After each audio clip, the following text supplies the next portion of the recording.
ఓం శ్రీ మాత్రే నమః.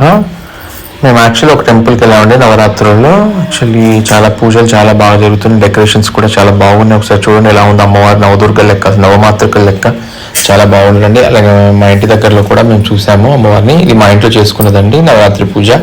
లలితాదేవిని మేము అర్చన చేసుకున్నాము, లలిత సహస్రనామం కూడా చేసాము. చాలా బాగుందండి.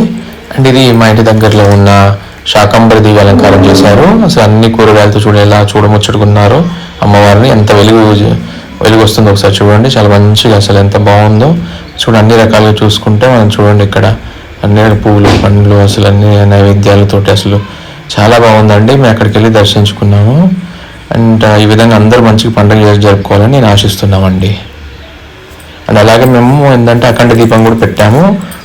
ఇంట్లో నవధాన్యాలు నాటామండి. నవరాత్రుల్లో మొక్కలు వస్తే ఈ మొక్కలన్నిటిని గోమాతకు తినిపించాలండి. అసలు నవధాన్యాలు మేము నాటామండి ఇంట్లో. అంటే విత్తనాలు వేసాము. అంటే ఈ మొక్కలు మెలుస్తే ఏంటంటే పాజిటివ్ ఉన్నట్టు. ఇంట్లో మొక్కలు మెలిసిన తర్వాత మనము వెళ్ళి గోశాలకు వెళ్ళి ఆవులకు తినిపిస్తే చాలా మంచిదండి. ఇది చాలా మంచి పరిహారం లాంటిది ఇది. సో ఈ విధంగా మేము చేసుకుంటున్నాము. సో ఈ రోజుకి వీడియో. సో శ్రీమాత్రే నమః.